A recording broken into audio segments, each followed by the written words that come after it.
Nós vamos hoje iniciar, propriamente dito, a exposição da carta aos Romanos, uma vez que na aula passada nós fizemos apenas uma introdução da carta. E hoje nós vamos trabalhar Romanos 1, de 1 a 13. Então abra sua Bíblia aí, por favor. Romanos capítulo 1, versos de 1 a 13.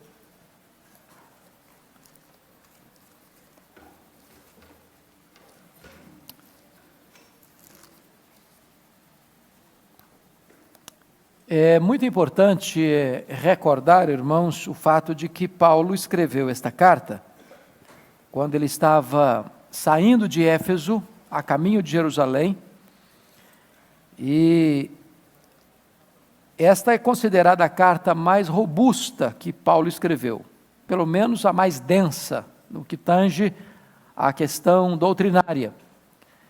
Alguém já disse, portanto, que esta carta, diferente das outras que foram enviadas para as igrejas para resolver algum problema doutrinário presente na igreja, ou algum problema de relacionamento, esta carta é mais um tratado teológico.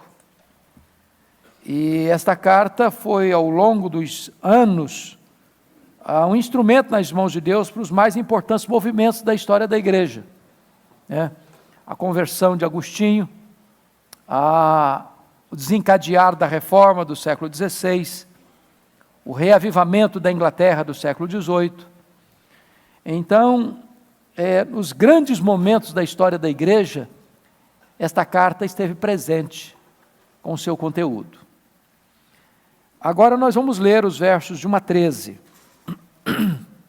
E eu quero que você, com a Bíblia aberta, acompanhe comigo essa leitura e depois a exposição. Está escrito assim: Paulo, servo de Jesus Cristo, chamado para ser apóstolo, separado para o Evangelho de Deus, o qual foi por Deus outrora prometido por intermédio dos seus profetas nas Sagradas Escrituras, com respeito a seu filho, o qual, segundo a carne, veio da descendência de Davi, e foi designado Filho de Deus, com poder, segundo o Espírito de Santidade, pela ressurreição dos mortos, a saber, Jesus Cristo nosso Senhor, por intermédio de quem viemos a receber graça e apostolado, por amor do seu nome, para a obediência por fé, entre todos os gentios, de cujo número sois também vós, chamados para serdes de Jesus Cristo.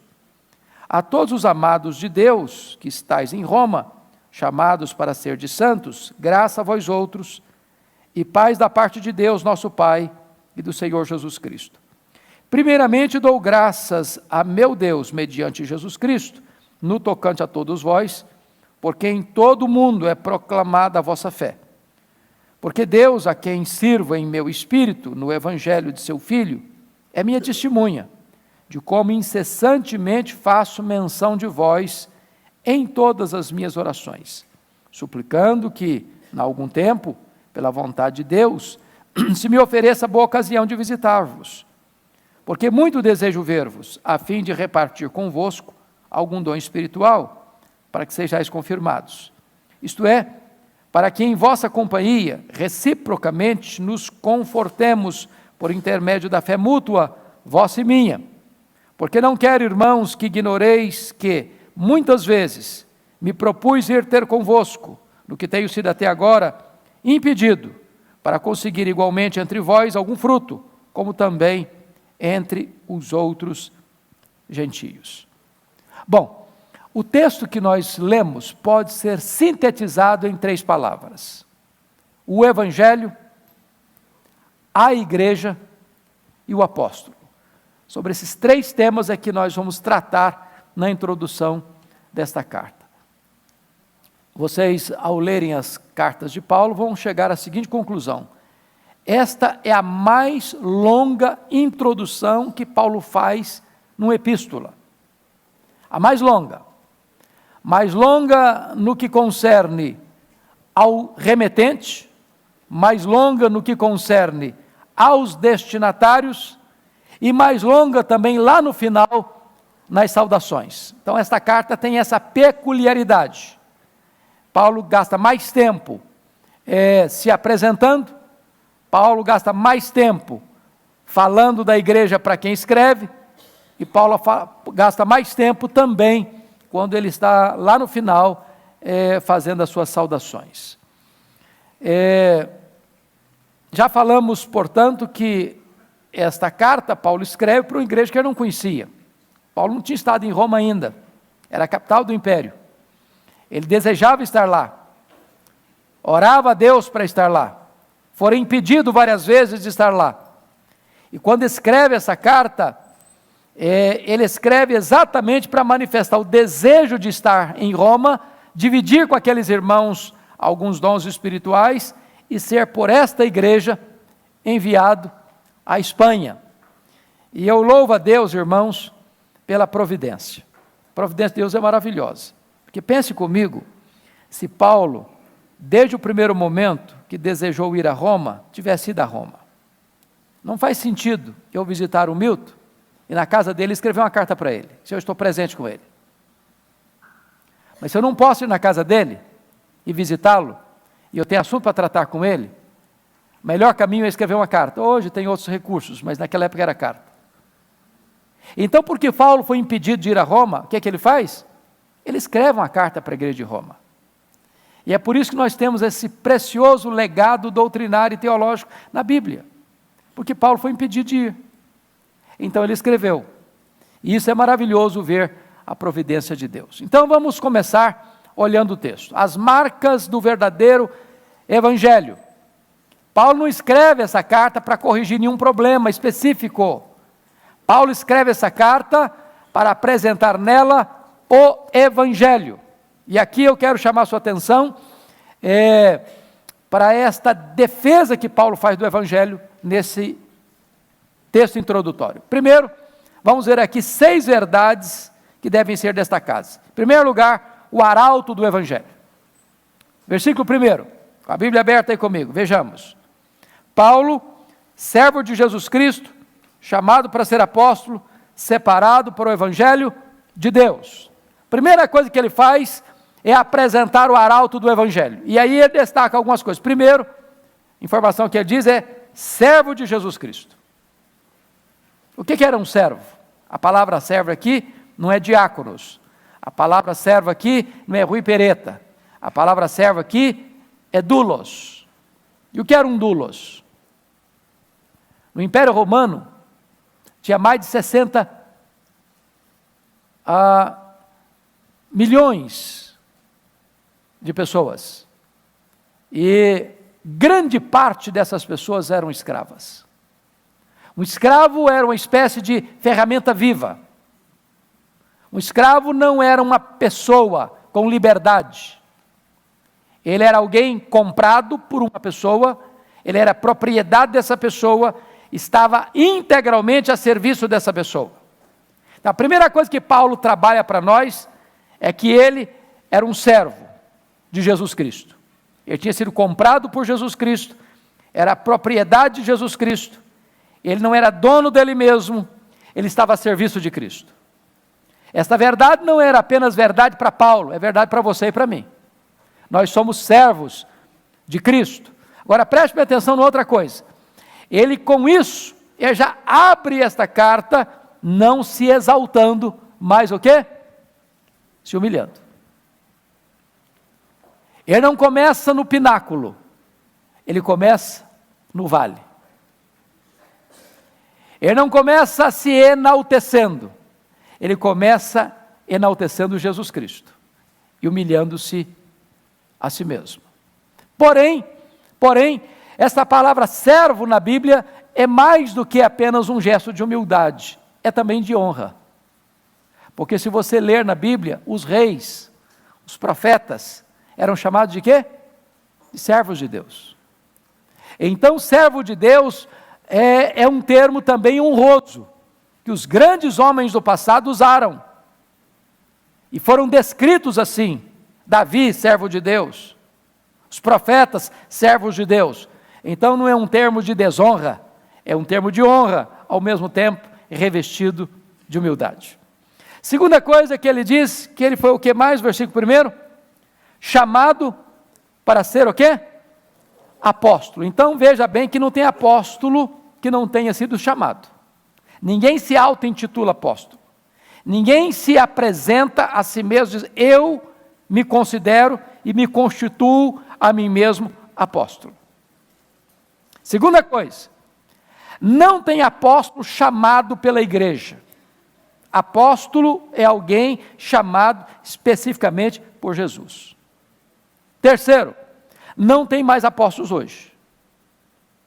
Os apóstolos foram chamados por Cristo, os apóstolos foram testemunhas da ressurreição de Cristo, os apóstolos foram chamados e revestidos de poder especial para que fossem, como os profetas, fonte da revelação divina para trazer a revelação divina para as pessoas. Canal, melhor dizendo, da revelação divina, porque a fonte é o próprio Deus. Então, hoje você vai encontrar muita gente pelo Brasil afora que se auto-intitula apóstolo. E tem cada apóstolo por aí que dá-me licença. Nem são analfabetos de Bíblia e se consideram apóstolos.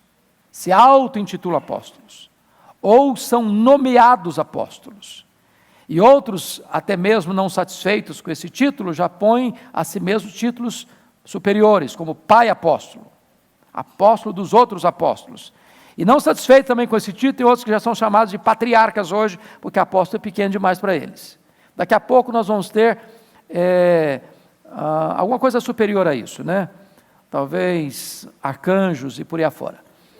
Mas o apóstolo Paulo está se apresentando aqui como apóstolo. Se ele trata da sua humildade como servo, ele trata da sua autoridade como apóstolo chamado pelo Senhor Jesus Cristo. Pois bem, queridos, os apóstolos e os profetas foram convocados por Deus para serem como que o alicerce, a base da igreja. A doutrina apostólica é a base da igreja. Mas há uma terceira declaração no verso 1, separado para o evangelho de Deus.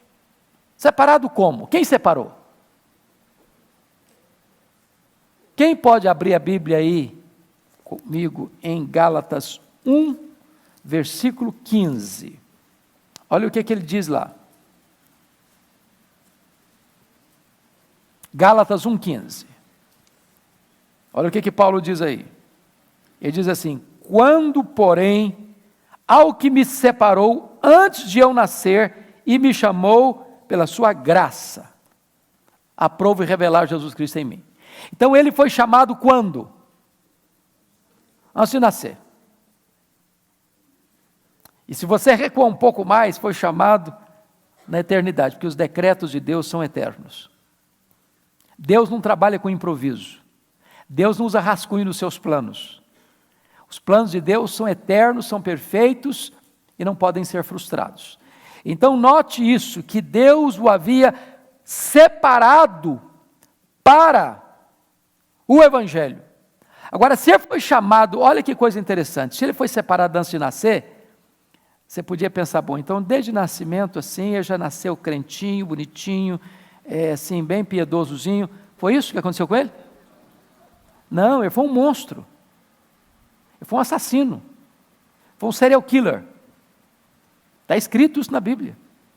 Lá em Atos 26, versículo 10, diz que ele encerrou muitos dos santos em prisões, e contra esses muitos dava o seu voto quando os matavam. Então ele mandou matar muita gente. Mas olha que coisa maravilhosa para nós aqui hoje. Tem hora que você olha para uma pessoa e carimba essa pessoa, não tem jeito. Um assassino, um serial killer, um desses poderosos chefes de narcotráfico que manda matar tanta gente, diz, você não tem jeito não, tem esperança para esse cara não. Ou você vê uma pessoa liderando uma religião errada, uma seita terrível, tem jeito não. E de repente essa pessoa já foi separada por Deus antes dela nascer para ser alguém comprometido em levar a boa nova do Evangelho. Deus é Deus, irmãos. A limitação está em nós, jamais em Deus. Pois bem, segundo lugar, a fonte do Evangelho. Olha aí comigo, Versículo 1 diz, separado para o evangelho de quem? Evangelho de Deus. Em outras palavras, a fonte do evangelho não é o apóstolo. É o próprio Deus, ele é apenas o arauto. Ele é o instrumento. O evangelho não foi criado pelos apóstolos, não foi inventado pelos apóstolos. O evangelho foi revelado a eles. Eles são apenas os transmissores. Eles são apenas os comunicadores. Mas quem criou o evangelho, a fonte do evangelho, a origem do evangelho não está no homem, está em Deus. Isso é importantíssimo nós entendermos, irmãos. Porque há muitos evangelhos que foram criados pelos homens. Paulo em Gálatas diz que é um outro evangelho, fabricado pelo homem, fabricado na terra, um falso evangelho. Mas o verdadeiro evangelho não nasceu no coração do homem, nem mesmo dos apóstolos, nasceu no coração de Deus, foi revelado por Deus aos seus apóstolos. Isso é muito importante entender. Terceiro lugar, a antiguidade do evangelho, olha o verso 2 comigo. O qual foi por Deus outrora prometido por intermédio dos seus profetas nas sagradas Escrituras. O que é que Paulo está ensinando aqui? Que os apóstolos não inovaram nada. Que os apóstolos não começaram nada. Que o evangelho que os apóstolos pregaram e Paulo está pregando é o evangelho que foi o quê? Prometido por intermédio dos profetas. O que é que Paulo está ensinando aqui? Exatamente uma plena harmonia entre o Velho e o Novo Testamento. Entre a antiga e a nova dispensação. Os apóstolos estão apenas anunciando aquilo que os profetas exatamente prometeram. Isso é maravilhoso. Este evangelho não foi criado agora lá no Novo Testamento. Ele já foi prometido no Velho Testamento. E aí vem uma famosa frase de Agostinho de Hipona, quando ele diz o seguinte: o Velho Testamento, o Novo Testamento está latente no Velho Testamento e o Velho Testamento está patente no Novo Testamento. A palavra latente e patente todos vocês conhecem, não é verdade? Latente é aquilo que está presente, mas não eloquentemente visto, declarado, perceptível. E patente é aquilo que está às claras, visivelmente às claras. Então o Novo Testamento estava latente lá, foi prometido lá, mas o Velho está patente aqui, foi cumprido aqui. Então lá eram as sombras, aqui é a realidade. Este evangelho que nós anunciamos, ele é antigo, não há uma ruptura com o passado, mas uma consumação do passado. Vocês se lembram de 1 Coríntios 15:3? Paulo diz que Jesus Cristo morreu segundo as Escrituras, foi sepultado e ressuscitou segundo as Escrituras. O que significa isso? Significa que a morte dele não foi uma surpresa, nem não foi um acidente, e nem a ressurreição dele foi uma surpresa. Então, o Evangelho é uno, ele é antigo, ao mesmo tempo sempre novo. É importante entender também o que Calvino chegou a dizer, o seguinte, que o Evangelho não tem sido dado pelos profetas, mas prometido pelos profetas. Não podemos confundir promessa com Evangelho. Lá a promessa, aqui o Evangelho, tá certo? Notem vocês então, que Paulo não está aqui pegando o judaísmo e dizendo o seguinte: não, eu estou inovando. Não, o judaísmo foi apenas uma preparação e o cristianismo a consumação. Não houve um rompimento. Houve o quê? Uma consumação. Uma coisa é a promessa, outra coisa é a realidade. É isso que Paulo está nos ensinando aqui. Quarto lugar. A essência do Evangelho. A essência do Evangelho. Olha comigo os versos 3 e 4. Com respeito a seu filho, o qual, segundo a carne, veio da descendência de Davi, e foi designado Filho de Deus com poder, segundo o Espírito de santidade, pela ressurreição dos mortos, a saber, Jesus Cristo, nosso Senhor. Então veja bem que o Evangelho se resume numa palavra. Que palavra é essa? Jesus Cristo. O Evangelho tem a ver com o Filho de Deus. Não há Evangelho sem Jesus Cristo. Ele é o conteúdo do Evangelho, ele é a essência do Evangelho, ele é a própria razão de ser do Evangelho. Tudo gira em redor dele, do começo até o fim. O Evangelho trata do Filho de Deus. Ele é o eixo, o cerne, o conteúdo e a essência do Evangelho. Agora, aqui, acerca de Jesus, Paulo vai destacar duas coisas importantes. Primeiro, olha o verso 3. Com respeito a seu filho, o qual, segundo a carne, veio da descendência de Davi. Que doutrina ele está tratando aqui? Doutrina da encarnação. Ele viria de que forma? Segundo a carne, da descendência de Davi. Ele foi chamado de filho de Davi. O verbo se fez carne e habitou entre nós. E quando ele entra na história, ele entra exatamente dentro desta dinastia davídica. Ele seria considerado filho de Davi. Ele veio em carne como filho de Davi, da família de Davi, da descendência de Davi. E isso é maravilhoso, que ele está tratando da entrada histórica dele. Por que é importante dizer isso, irmãos?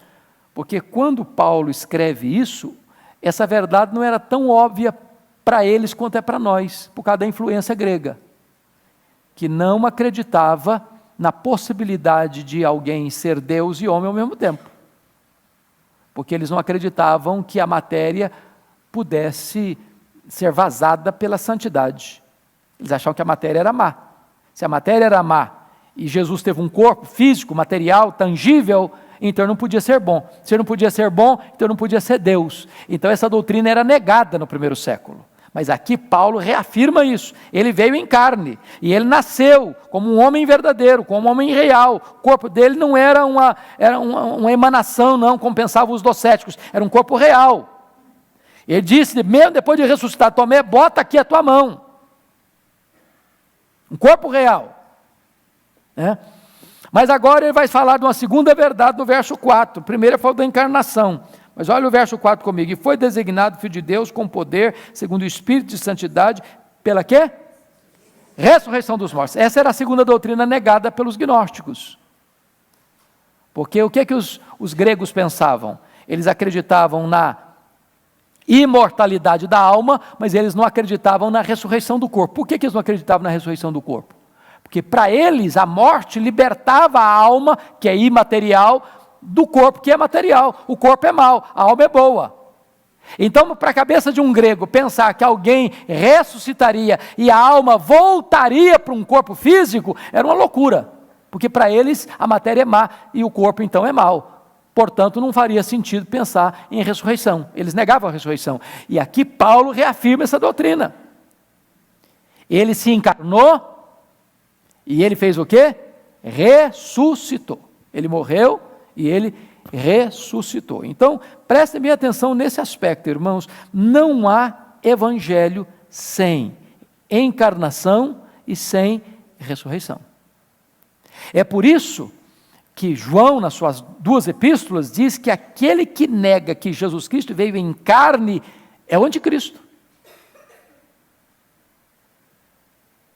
É o anticristo. Porque o verdadeiro Cristo veio em carne. O verbo se fez carne. E aqueles que negam a ressurreição também não têm evangelho, porque não tem esperança. É o argumento de Paulo em 1 Coríntios capítulo 15. Se Cristo não ressuscitou, é vã a nossa pregação, é vã a vossa fé, somos tidos por falsos testemunhos de Deus, ainda permaneceis nos vossos pecados, os que dormiram em Cristo pereceram. Se Cristo não ressuscitou, então nós somos os mais infelizes de todos os homens. Então comamos e bebamos, porque amanhã morreremos. Mas a ressurreição de Cristo é o pilar da nossa fé, e o túmulo vazio de Cristo é o berço da igreja. Quinta verdade que Paulo fala sobre o Evangelho aqui, a abrangência do Evangelho. Olha comigo aí no versículo 5. Por intermédio de quem viemos receber graça e apostolado por amor do seu nome, para a obediência por fé, entre quem? Entre todos os gentios. Então preste atenção que o Evangelho aqui rompe a barreira do judaísmo, extrapola não para os gentios, mas para quem? Para todos os gentios. Não tem mais fronteira geográfica, não tem mais barreira racial, não tem mais barreira linguística. O Evangelho tem um perfil, uma abrangência universal. E aí você vai entender Apocalipse capítulo 5, 9, que o Cordeiro de Deus foi morto para comprar para Deus aqueles que procedem de toda tribo, raça, povo, língua e nação. Onde tiver uma etnia, por mais longínqua, por mais remota, ela está incluída dentro desse projeto de Deus do Evangelho. O Evangelho tem que chegar a eles. Porque Cristo morreu para remir, para comprar com seu sangue aqueles que procedem de toda tribo, raça, língua e nação. Sexta verdade que Paulo fala sobre o Evangelho aqui, que é a finalidade do Evangelho no versículo 5. Olha aqui, por gentileza. Por intermédio de quem viemos a receber graça e apostolado por amor do seu nome, para a obediência por fé entre todos os gentios. Olha que ele fala de salvação e ele fala de graça. De graça. Por intermédio de quem viemos a receber graça. A salvação vem de que maneira? Pela graça. Mas como é que você é salvo? É salvo pela graça e tudo bem? Ah, estou salvo pela graça. Essa graça é barata? Essa graça é um salvo-conduto para pecar? Essa graça, ela me salva de qualquer jeito? Um salvo pela graça pode viver uma vida descuidada? No verso 5 diz o seguinte: por amor do seu nome, para o quê? A obediência por fé. Como é que você pode saber que você está salvo pela graça? É se você obedece. Se a sua vida está errada, você ainda não foi salvo pela graça. Se você não obedece o Evangelho, então você não foi salvo pelo Evangelho. Essa é a questão. É de graça. Mas quando você é salvo pela graça, você tem o compromisso de obedecer. Pois bem, queridos, vamos ver agora, depois disso, as marcas da verdadeira igreja. Falamos do Evangelho, agora vamos falar da igreja. E aí Paulo começa a descrever a igreja. E veja comigo, por favor, o que ele vai nos ensinar no versículo de número 7. Em primeiro lugar, a igreja é o povo amado de Deus. Olha aí, a todos os amados de Deus que estais em Roma. Você tem alguma dúvida de que você é amado de Deus? Algum dia você já ficou assim, pensando, será que eu sou mesmo? Quando as lutas chegam, as provas vêm, a tempestade desaba, você ainda mantém esse conceito, eu sou amado de Deus? Você subestima essa verdade? Sou amado de Deus? Os puritanos costumavam dizer assim, você acha pouco o fato de você ser amado por Deus? É muito bom ser amado, não é não? Agora, ser amado por Deus é algo exponencial. Porque você tem valor exatamente pela pessoa que ama você. Quem é que ama você? Se você é amado pela pessoa mais importante do universo, então você é muito importante. Eu costumo olhar, eu gosto às vezes de visitar museus. Não é que isso é tão chique não, é um negócio meio chato, mas é bom. Chato, mas é bom. Você já viu algumas vezes, algumas peças no museu, que se você tirá-la de lá e desconectá-la de quem foi seu proprietário, não tem valor nenhum. Nada, vale nada. Nada. Você joga no canto como sucata, ou joga na lata do lixo. Mas quando você vincula aquele objeto que em si não tem valor a alguém muito importante na história, aquele objeto se reveste de um grande valor. De vez em quando você vê coisas assim esquisitas. A pessoa pagar num quadro 30 milhões de dólares. Hoje 30 milhões de dólares é muito dinheiro.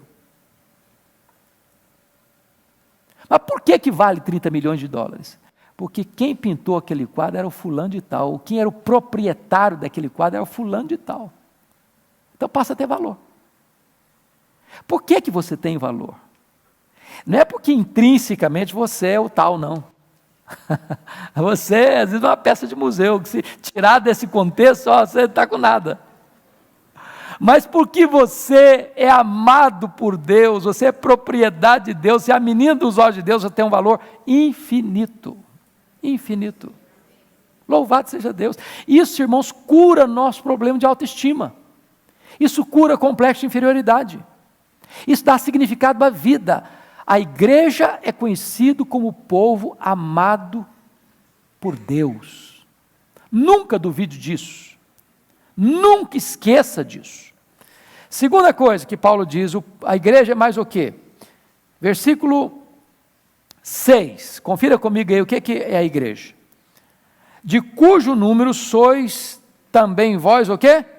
Chamados para ser de Jesus Cristo. Então, a igreja é o povo amado de Deus e a igreja é o povo chamado para ser de Jesus Cristo. Toda pessoa que faz parte da igreja foi chamado. Chamado. Jesus Cristo disse assim: eu conheço as minhas ovelhas, elas ouvem a minha voz e me seguem. Eu lhes dou a vida eterna. Jamais perecerão, e ninguém as arrebatará das minhas mãos. Então, se você é igreja, se você é membro do corpo de Cristo, se você é membro da família de Deus, é filho de Deus, pode ter certeza disso, você um dia ouviu a voz de Deus. Você foi chamado. Você sabe que há dois chamados, não sabe? Tem um chamado externo, tem um chamado interno. Tem um chamado dirigido aos ouvidos, tem um chamado dirigido ao coração. O chamado de Deus é eficaz. A gente chama isso de graça eficaz, vocação eficaz. Ele chama irresistivelmente. Isso não significa que toda pessoa que foi escolhida por Deus vai atender esse chamado na primeira vez que ouviu. Você conhece gente que resistiu ao evangelho anos e de repente o coração foi quebrado? Quando diz que esse chamado é irresistível, significa que ele é irresistível no sentido final. Algumas pessoas são convertidas na infância, outras na adolescência, outras na juventude, outras na fase adulta, outras na velhice, outras no leito da enfermidade, outras no apagar das luzes. Agora, Deus chama de mais variadas maneiras. Você está escutando um hino? Deus chama. Você está ouvindo um sermão? Deus chama. Você está lendo um texto da Bíblia? Deus chama. Você está conversando com um colega? Deus chama. Você está lá no campo de futebol? Deus chama. Está lá no leite hospital? Deus chama. Está lá numa boate? Deus chama. E a voz de Deus é o quê? Irresistível. Eu não sei se acho que eu já contei para vocês, não sei se foi num culto de conexão com Deus ou aqui para os membros da igreja, no sentido maior da igreja, uma experiência que eu tive em Vitória. Eu estava numa segunda-feira no meu gabinete pastoral e entrou um senhor dos seus 30 e poucos anos. E ele disse assim: eu posso falar com o senhor? Eu disse: pode, claro.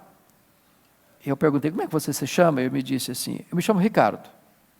E ele me disse: eu ontem, domingo, estive aqui na igreja. Eu falei: que coisa boa. O senhor é muito bem-vindo aqui. E ele disse: não, mas eu não vim participar do culto. E eu disse: mas então o senhor veio fazer o quê? Ele me respondeu: eu era um traficante. Eu vim aqui ontem roubar um carro. O estacionamento ficava em frente ao templo, na calçada. E eu disse: mas o que aconteceu? Ele disse: eu estava vendo que carro eu ia levar. E aí uma lição para nós: qualquer dificuldade a mais que você bota no seu carro, pode livrar o seu carro de ser ufanado. E ele disse: enquanto eu estava ali olhando que carro eu ia levar, eu ouvi uma música que brotou do templo. E eu fui atraído irresistivelmente por essa música. E do jeito que eu estava, eu entrei, meu 38 na cintura. E quando eu entrei, eu fui tão impactado com a mensagem, que aquilo foi uma bomba no meu coração. Eu reconheci meu pecado. Eu me humilhei diante de Deus, pedi perdão para Ele. Tive um encontro com Ele. Saí chorando daqui ontem. Quando eu cheguei em casa, a minha mulher me perguntou: aconteceu alguma coisa com você, Ricardo? Alguém te machucou? Alguém te feriu? Eu disse: não, mulher, ninguém me machucou nem feriu, não. É que aquele homem que você conhecia morreu. Deus mudou minha vida.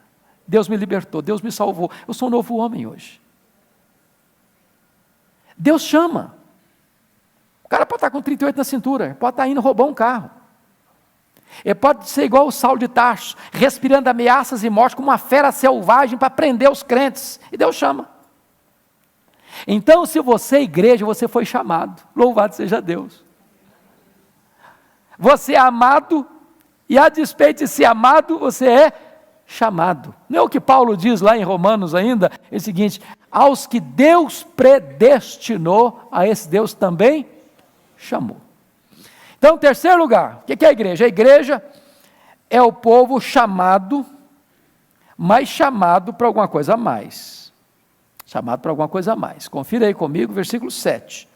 A todos os amados de Deus que estáis em Roma, chamados a quê? Para ser de santos. Então, preste bem atenção nisso. Você não foi chamado para viver na corda bamba. Você não foi chamado para viver uma vida mundana.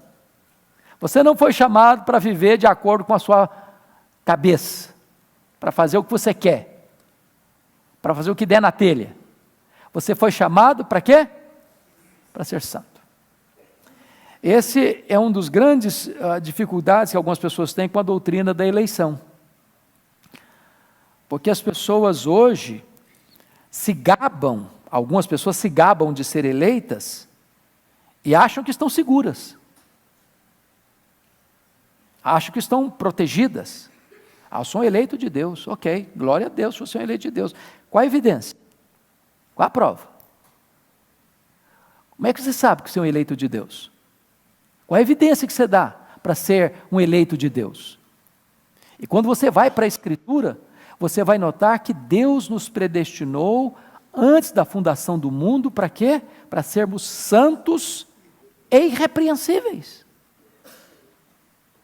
Então a única evidência que você tem que você é uma pessoa salva é se você está vivendo em santidade. Isso não significa, irmãos, que um salvo não possa cair. Eu vou tratar desse assunto, se Deus permitir, no culto das 11. Que um salvo não possa cometer um grave pecado. Que um salvo não possa cair em desgraça num determinado momento da vida. Mas o que acontece quando um salvo cai? O que acontece? Arrepende. Ele se quebranta.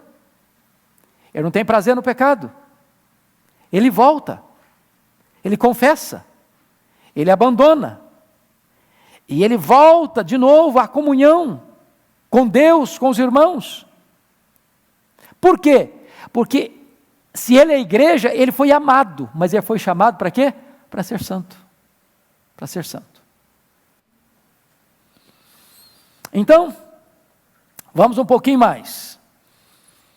Talvez é importante dizer isso aqui, para nós entendermos uma diferença que a Bíblia faz, e se a gente não tiver essa percepção, pode cometer um equívoco de interpretação. Você é santo e você está sendo santificado. Há duas formas de ser santo, que se chama de santidade posicional e santidade processual. A santidade posicional é o seguinte: no momento que você creu no Senhor Jesus, você é santo. Você já conversou com alguém assim, de uma forma muito informal, e diz: e aí, santo, tudo bem? O cara fala: não sou santo não. O que a pessoa está entendendo com isso? Quando você diz, você é santo,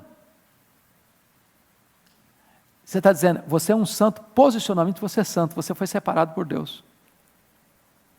Agora, No momento em que você foi separado para ser propriedade exclusiva de Deus, começa um processo de transformação gradual à imagem e semelhança de Jesus Cristo, até você chegar à varonilidade do varão perfeito. Então isso é um processo. Então tem duas santidades. A Bíblia fala, duas formas de ser santo. Santo posicional, você já é santo. Aos santos que vivem em Roma, aos santos que vivem em Éfeso, aos santos que vivem em Colossos, você já é santo. Aos santos que vivem em São Paulo, você é santo.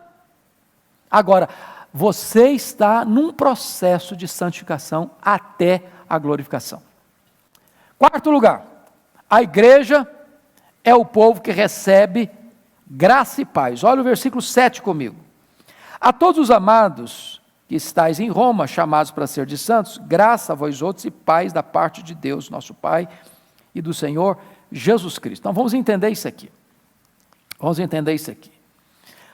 Se você é salvo, se você faz parte da igreja, você tem duas coisas. Você tem graça e você tem paz. O que é graça, o que é paz? Graça é a raiz, paz é o fruto. Graça é a causa, paz é a consequência. Não tem graça sem paz e não tem paz sem graça. Querer ter paz com Deus sem graça é impossível. Não, eu vou ter paz com Deus porque agora eu vou fazer boas obras, eu vou fazer caridade, eu vou me sacrificar, eu vou me flagelar, eu vou para um mosteiro, eu vou jejuar toda semana. Não, você não vai ter paz. Você não vai ter paz. Você não constrói a sua própria paz.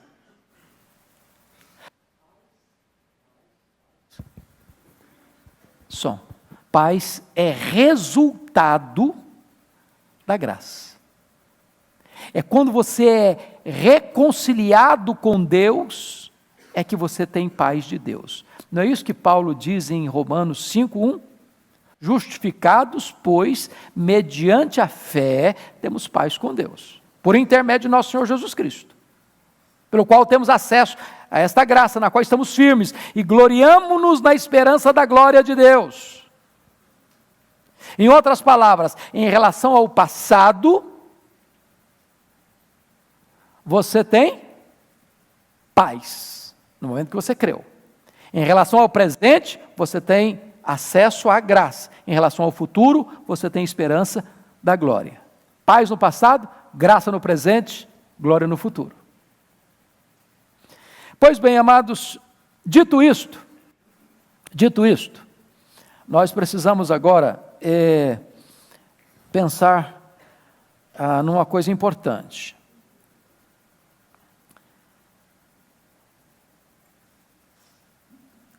Pensa comigo no que é graça.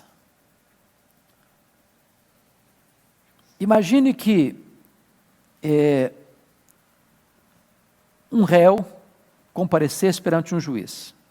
Mas imagine que o juiz fosse alguém que tivesse competência, como os reis e os soberanos do passado, que tinham poder de quê? De perdoar o criminoso. Lembram disso? Fulano de tal estava, por exemplo, condenado à pena de morte. Aí o soberano daquele país tinha decisão particular, pessoal, e ele tinha poder para isso, de inocentar, ou melhor, de isentar a pessoa daquela culpa, livrá-lo. Já seria uma coisa maravilhosa, não? Você é culpado? O homem é culpado? É culpado. Todos pecaram. O salário do pecado é a morte. Deus não inocentará o culpado. Mas preste bem atenção que a graça foi muito mais do que Deus nos declarar livres de culpa e nos perdoar, que nos isentar da penalidade do nosso pecado. É como se nesse tribunal o juiz dissesse o seguinte: você não tem mais culpa, eu estou justificando você. Eu vou fazer mais, eu vou adotar você, vai carregar o meu nome, você vai ser meu herdeiro. Tudo que eu tenho vai pertencer a você. Exatamente tudo isso está envolvido e incluído nesse termo graça. Deus não só retirou a condenação, escrito de dívida foi cancelado, anulado, você está quites com a lei, você está quites com a justiça, mas Ele vai além disso e diz o seguinte: agora você é meu filho. Você sai do tribunal não condenado, mas justificado, e mais do que isso, você sai do tribunal como filho do juiz, sendo herdeiro do juiz, e esse juiz é nada menos que o próprio Deus. Isso é graça, isso é evangelho, isso é a bênção da salvação e da redenção. Pois bem, amados, quinto lugar, o que é a igreja? Igreja é o povo que dá testemunho da sua fé. Olha o versículo 8 comigo. Primeiramente dou graças ao meu Deus, mediante Jesus Cristo, no tocante a todos vós, porque em todo mundo é o quê? Proclamada a vossa fé.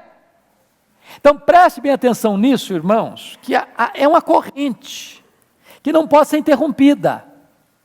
Você foi amado, você foi chamado, você foi alvo da graça, você agora tem paz, mas este evangelho não pode ser retido na sua vida. Isso seria uma covardia, isso seria uma falta de gratidão, isso seria um sentimento de egoísmo extremo. Para evocar a música do Roberto Carlos, que você me aqueça nesse inverno, e que os demais vão para o inferno. Eu estou bem, se vira os outros. Eu estou salvo, que se dane os outros. Eu vou para o céu, que os outros vão para o inferno. Não me interessa. Se você é alguém salvo, você não pode reter essa mensagem só para você.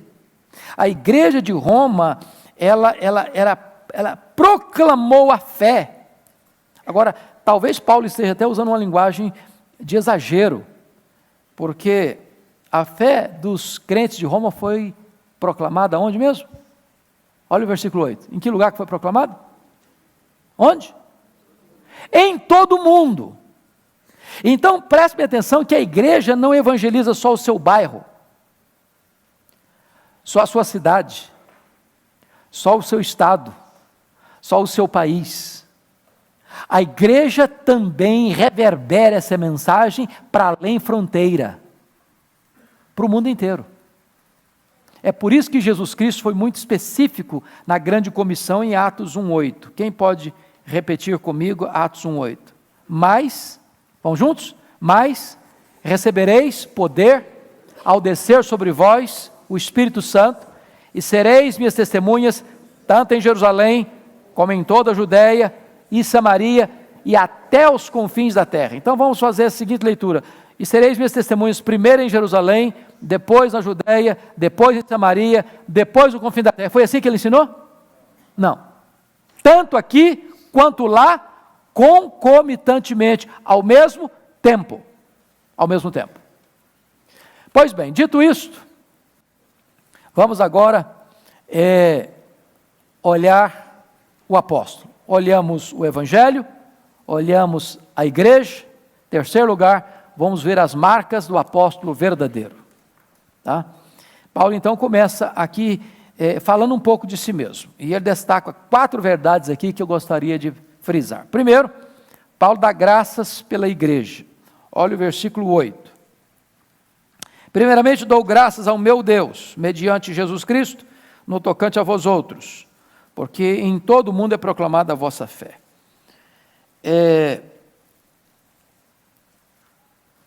Paulo não ataca a igreja, ele não critica a igreja, ele dá graças a Deus pela igreja.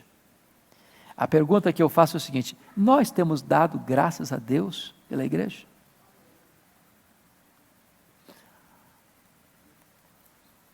Quando você se assenta ao redor da sua mesa para a refeição, o comentário ao redor da mesa é dar graças a Deus pela igreja ou criticar a igreja? Esse é um ponto importante, irmãos. Um crente dá graças a Deus pela igreja. A igreja militante tem problema? Tem. Tem luta também? Tem queda também? Tem. Ele não está dando graças aqui pela igreja triunfante. Está dando graças pela igreja militante. A igreja aqui tem problema, sabe por quê? Porque eu faço parte dela.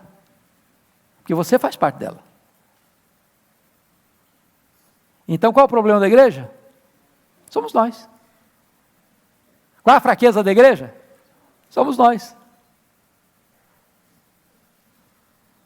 Apesar de sermos quem somos, igreja militante, qual é a nossa postura?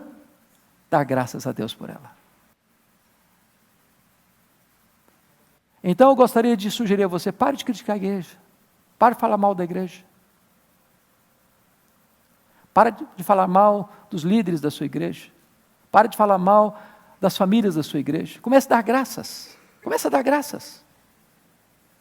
Essa foi a postura de Paulo. Agora preste atenção nisso, quantas vezes Paulo tinha estado em Roma antes de escrever essa carta? Quantas vezes? Quantas? Nenhuma. Você já deu graças por uma igreja que você nunca visitou? Preste atenção que às vezes nós somos muito egoístas nas nossas relações e muito limitados nos nossos sentimentos. Se você perceber, é necessário você amar e dar graças até por aqueles que você nunca viu. Então essa é a característica de um homem de Deus. Ele dá graças pela igreja. Segunda característica de Paulo aqui, Paulo ora pela igreja. Olha os versos 9 e 10. Você pode ler comigo os versos 9 e 10, vamos juntos? Porque Deus, a quem eu sirvo em meu espírito, no evangelho de seu Filho, é minha testemunha de como incessantemente faço menção de vós, em todas as minhas orações, suplicando que, em algum tempo, pela vontade de Deus, se me ofereça boa ocasião de visitar-vos. Eu confesso para vocês que eu fico muito aquém de Paulo nesse quesito aqui. Eu não sei se você fica também. Porque eu não teria condições de, em sã consciência, dizer que em todas as minhas orações eu faço menção. Você faz? Em todas?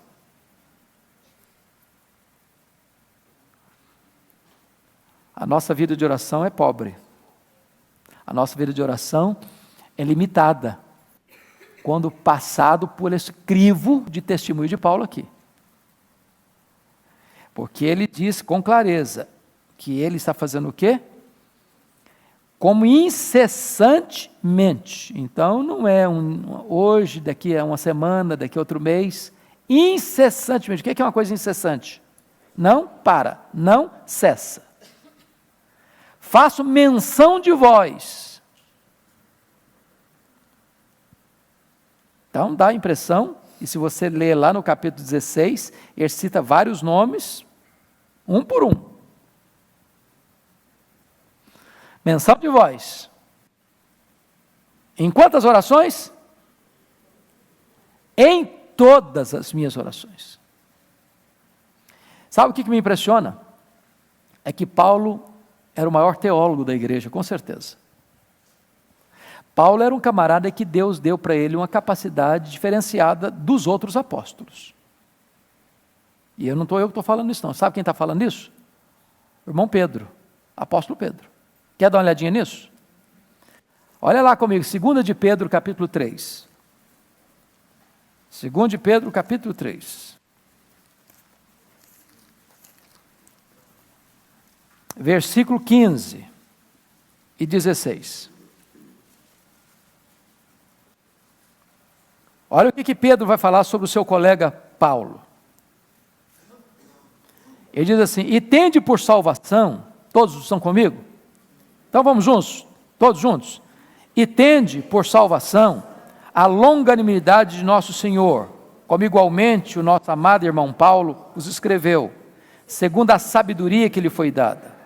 Ao falar acerca desses assuntos, como de fato costuma fazer em todas as suas epístolas, nas quais há certas coisas difíceis de entender, que os ignorantes e instáveis deturpam, como também deturpam as demais escrituras, para a própria destruição deles. Então, se você tiver, ao ler Paulo, você fala, gente, mas está difícil de entender isso aqui, não fica assim com complexo de inferioridade, não, porque Pedro pensava a mesma coisa. Paulo foi um negócio assim diferenciado. Deus deu para ele uma sabedoria diferenciada. Mas o ponto que eu estou chamando a atenção é o seguinte: o maior teólogo era um homem profundamente comprometido com o quê? Oração. Hoje tem muita gente que tem a cabeça tão grande que acha que não precisa orar mais. Quanto mais se conhece, menos se ora. É triste isso. É triste. Que as pessoas mais iluminadas, em torno do ponto de vista de conhecimento, são as pessoas que menos oram.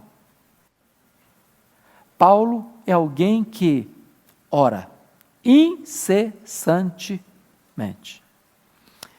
Pois bem, amados, terceiro lugar, versículo 13, Paulo é alguém que anseia ver a igreja. Olha o verso 11 comigo. Porque muito desejo ver-vos, a fim de repartir convosco algum dom espiritual, para que sejais confirmados. Agora o versículo 13, leia comigo por favor. Porque não quero, irmãos, que ignoreis, que muitas vezes me propus ir ter convosco, no que tenho sido até agora impedido, para conseguir igualmente entre vós algum fruto, como também entre os outros gentios. Bom, trocando em miúdos isso aqui, é uma frase muito conhecida nossa. Pastor tem que ter o quê? Cheiro de ovelha. Pastor gosta de ficar perto do povo. Gosta de estar perto da igreja. Paulo não era um superstar, um popstar, que gostava do glamour do ministério, que gostava de pregar para grandes multidões, mas não queria que ninguém encostasse nele. Que tem hoje algumas pessoas tão importantes que elas só chegam quando o culto já começou e só saem antes do culto acabar. Por quê? É popstar. Você já viu quando tem um time, assim, um jogo muito importante, aí um jogador se destaca muito, e fez 2, 3 gols na partida e tal, e o técnico estrategicamente tira o cara, faltando 3 minutos para encerrar a partida? Por quê? Para o estádio inteiro aplaudir o cara. Ele é o cara. Os holofotes estão em cima dele. Ele tem que ser reconhecido e destacado. Tem pastor hoje que anda com capangas, guarda-costas. O cara é importantíssimo. Tem uns que quando eles entram no templo, as luzes vão acendendo em cima dele. Verdade. A cadeira dele não é igual a dos demais. A cadeira dele é um trono. E ai de quem se assentar naquela cadeira. Paulo é um apóstolo, e o maior apóstolo, e o maior teólogo. E ele diz o seguinte: o desejo dele é estar perto do povo. Desejo dele. Um dia um desses cidadãos aí me disse o seguinte: eu gosto do povo, mas não gosto de gente me encostando, me abraçando. Cheguei em casa todo amarrotado. Paulo não era assim. Paulo tinha cheiro de gente. Pastor tem cheiro de ovelha. Mas, quarto lugar, irmãos, Paulo deseja ter uma relação de reciprocidade com a igreja. Olha comigo os versos 11 e 13 de novo. Olha aí. Porque muito desejo ver-vos, a fim de repartir convosco algum dom espiritual, para que sejais confirmados. Agora o 13. Porque não quero, irmãos, que ignoreis que muitas vezes me propus ir ter convosco, do que tenho sido até agora impedido, para conseguir igualmente entre vós algum fruto, como também entre outros gentios. Eu acho isso maravilhoso, porque no verso 12, ele diz assim: isto é, para que em vossa companhia, reciprocamente nos confortemos por intermédio da fé mútua, vossa e minha. O que vocês estão percebendo aqui? Ele é o apóstolo Paulo.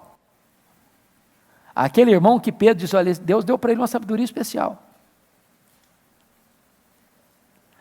E ele está chegando assim, olha, eu vou lá, porque eu tenho muita coisa para dar para vocês. Você não tem nada para contribuir comigo. Eu já sou o apóstolo Paulo, está entendendo? Eu sou o cara. Não, ele está dizendo o seguinte, eu vou, e vocês vão me confortar, e eu vou confortar vocês. Eu vou receber de vocês também. Meus irmãos, você nunca é tão grande como quando você é o quê? Humilde. Humilde. A pessoa que acha que não tem nada mais para aprender, ele não sabe ainda o que é, não sabe o que é saber. Até uma criança pode ensinar a gente. Até um analfabeto pode ensinar a gente. Não subestime o que as pessoas podem oferecer para você. Isso me lembra daquele, o Evandro me contou uma história engraçada há poucos dias, de uma cidade interior, que tinha um juiz muito respeitado na cidade.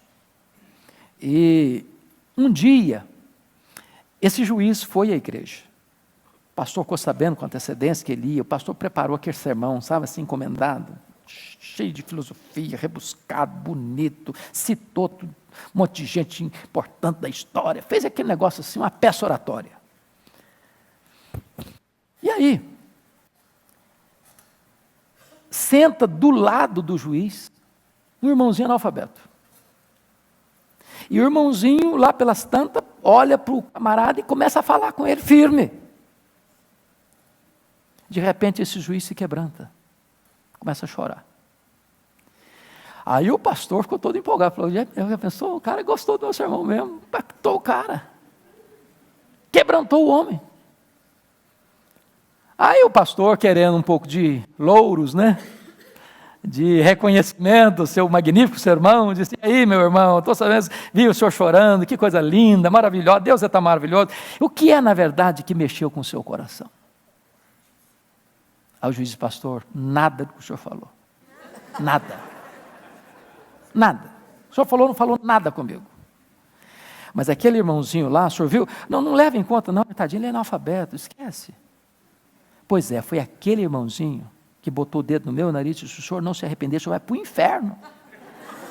Porque a troço mexeu comigo. Entendeu? Deus, meu filho, Deus ensina. Ele pode pegar um analfabeto e mexer com o cara mais intelectual. Paulo entende isso, eu vou dar e eu vou o quê? Receber, a nossa fé mútua. Mútua. Ok, amados, vamos ficar por aqui hoje? Que Deus nos ajude, nós só estamos começando essa gloriosa jornada em Romanos. Estudar Romanos é algo que aquece o coração, inflama a alma. Que Deus nos ajude, que Deus nos abençoe. Vou pedir a Maria Zuleika, por favor, para fazer uma oração. Não sei se consegue vai chegar um microfone para você aí, para que todos possam ouvir sua oração e depois teremos um tempo de recesso até o culto das 11. Deus amado, Pai de infinita graça, nós bendizemos o seu nome, Pai. Te agradecemos pelo teu amor revelado na palavra, Senhor, e pela graça infinita, Senhor, de poder ter acesso a ela. Obrigada por Jesus Cristo, Pai, a consumação da nossa fé. E, ó Deus, o que nós te pedimos é que tudo isso que aprendemos, Senhor, tão lindamente, Senhor, ensinado pelo nosso pastor, que isso encontre lugar, Senhor, no nosso dia a dia. Que isso seja vida, Pai. Que esse alimento tão farto e tão nutritivo para a nossa alma entre na nossa corrente sanguínea, Pai. E que a gente possa viver a Tua palavra. Muito obrigada pelo dia de hoje, Senhor. Obrigada pelo que o Senhor já nos deu e obrigada por tudo que o Senhor ainda fará. No nome santo de Jesus, nós te agradecemos. Amém.